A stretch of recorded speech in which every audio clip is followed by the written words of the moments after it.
Okay, so this is what my game looked like a few weeks ago. Playable, fine, but something's missing.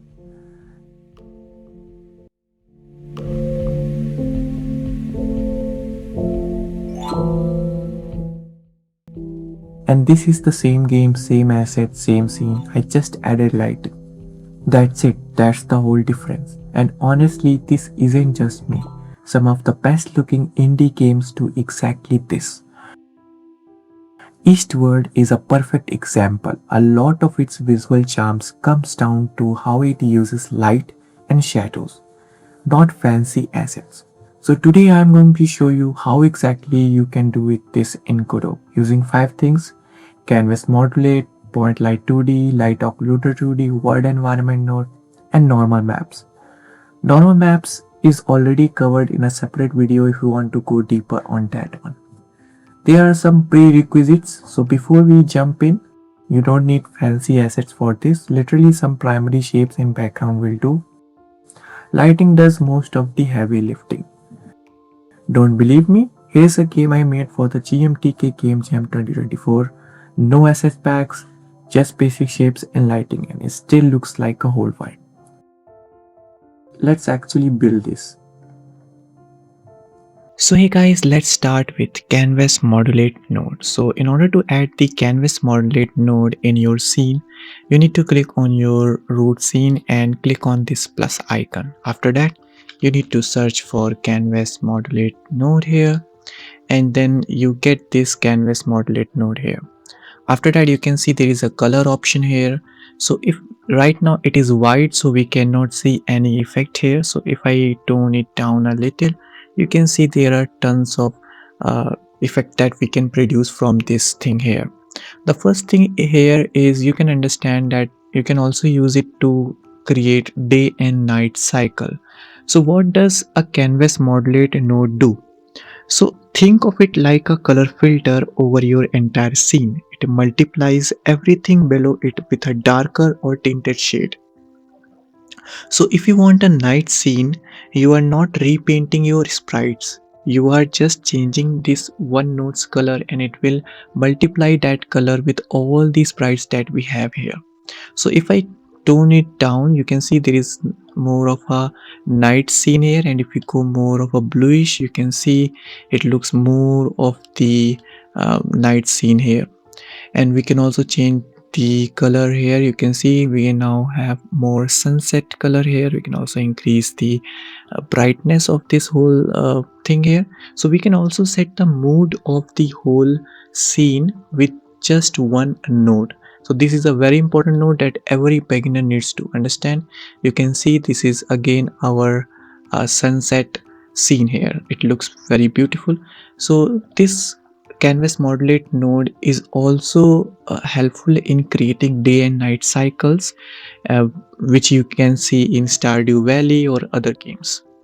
So that's it. Let's move to our next node. So our next node is point light 2D node. So if you click on plus icon and add point light 2D node, you can see this is our point light 2D nodes. This point light 2D node basically uses some texture to light up the scene here.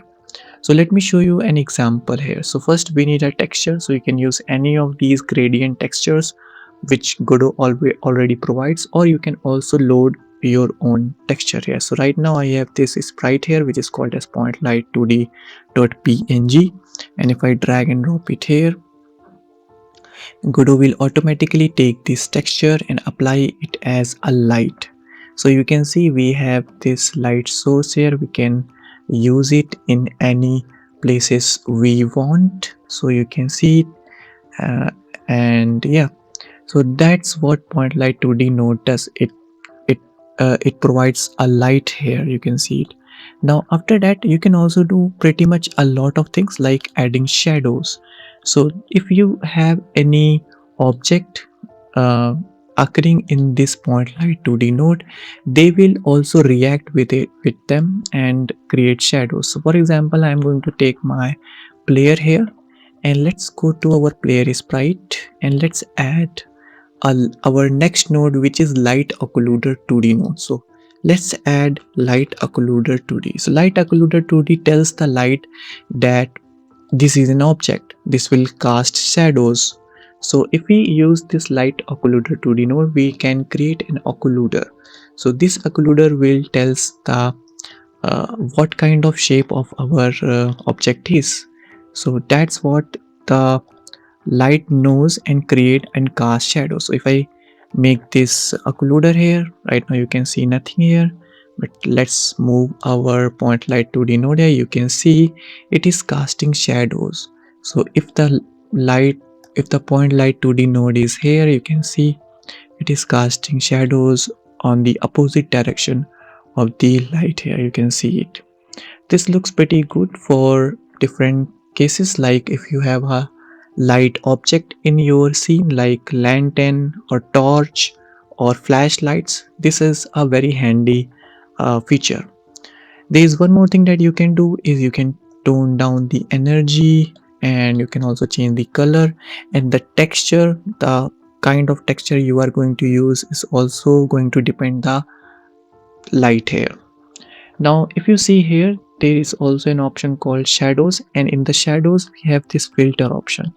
The none is fast, and if we select PC5, you can see it is a little bit slower, but it creates a smooth shadows here. So if I go more slower, you can see a more smooth shadows are occurring in the scene. You can also increase them to create more smoother shadows. You can see now the shadows are more smoother, and same if I go for average, you can see these bandings here which creates these shadows.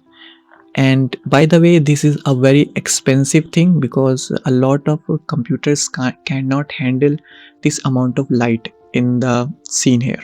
So make sure to use them wisely in your project, and maybe if you want your project to be compatible with lower end PCs, you must avoid them.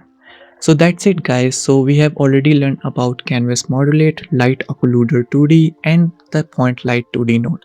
Now there is one more thing that I need to talk about, which is normal maps. So normal maps I have already told in my previous videos that I have already made. You can check that out. Normal maps gives the realistic reaction to the light. So if an object has normal map, that means the light can know what kind of weight it has, what kind of object it has. So you can check out my previous video if you want to go deeper in this. Thanks for watching.